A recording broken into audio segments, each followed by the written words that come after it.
దేవుని యొక్క వాక్యము మనలో సమృద్ధిగా ఉంది అంటే అర్థం ఏంటి? ఆదికాండం 1వ అధ్యాయం 1వ వచనం, ఆది యందు దేవుడు భూమి ఆకాశములను సృజించెను. అక్కడి నుంచి ప్రకటన గ్రంథం 22వ అధ్యాయము చివరి వచనం ఆమేన్ అంతవరకు బట్టి కొడితే అప్పుడు మన హృదయంలో దేవుని వాక్యం సమృద్ధిగా ఉన్నట్టు కదా.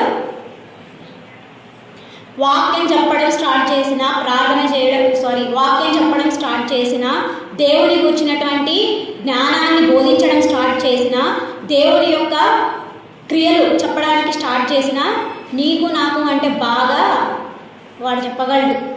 ఎవరు వాడు? సాతాను. వాడు చేయలేని పని ఒక్కటే. వాడు చేయలేని పనులు 2 ఉన్నాయి. 1 ప్రార్థన చేయలేడు వాడు. 2 విన్న వాక్యాన్ని వాడు జీర్ణించుకోలేడు. దాని యొక్క వాక్యానుసారంగా జీవించలేడు వాడు. అలాగన వాక్యానుసారంగా జీవించలేడు కాబట్టి కింద పడిపోయాడు. దేవుని స్తుతించేటువంటి గొప్ప స్థానంలో నుండి పతనం అయ్యేటువంటి స్థితిలో దిగజారిపోయాడు వాడు. విన్న వాక్యానికి విలువిచ్చేటువంటి సంస్కారం మనలో ఉందా? ఈరోజు సేవకుడు చెప్తున్నాడు ఒక మాట, ఏంటి? ఇంకెంతకాలం తల్లి ఈ యొక్క గొడవలు, ఇంకెంతకాలం ఈ యొక్క అసమాధానమైన మాటలు, ఇంకెంతకాలం తండ్రి ఒకరి గురించి మనం మాట్లాడుకొని మన జీవితాలను నాశనం చేసుకోవడం, ఇంకెంతకాలం తల్లి, వద్దు, ఇవన్నీ వదిలేద్దాం. జ్ఞానం కలిగిన స్త్రీ ఇంటిని చక్కగా కట్టుకుంటుంది, అలాగనే మనం కట్టుకోవాలి అని సేవకుడు చెప్పే మాటలు ఆ గేట్ వరకు వింటారు అంతే. గేట్ కూడా అవసరం లేక మ్యాట్ వరకే. ఇంటికి పోయిన తర్వాత మాత్రము ఇష్టం వచ్చినట్టుగా మిగిలిన వాళ్ళని మాట్లాడుకోవడమే, ఇతరులను మాట్లాడుకోవడమే, ఇంకొకరి గురించి మాట్లాడుకోవడమే, అన్నికి మాలిన మాటలన్నీ అంతలేని అన్నాడు కదా పౌలు.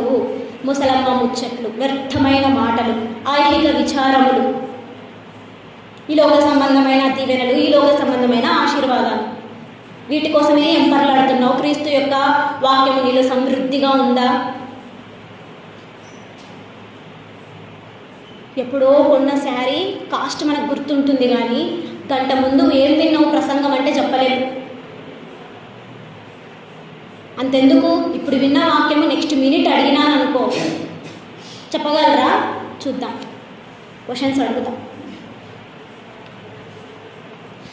క్రీస్తు వాక్యం మనలో సమృద్ధిగా నివసింపజేయాలి. మరి ఎలా నివసింపజేస్తున్నామా? నివసింపజేయడం అంటే ఆచరిస్తున్నామా అని అర్థం. క్రీస్తు యొక్క వాక్యము మనలో పనిచేస్తుందా? ఈ ప్రశ్న మనము వేసుకుందాం. లూకా సువార్త 8వ అధ్యాయం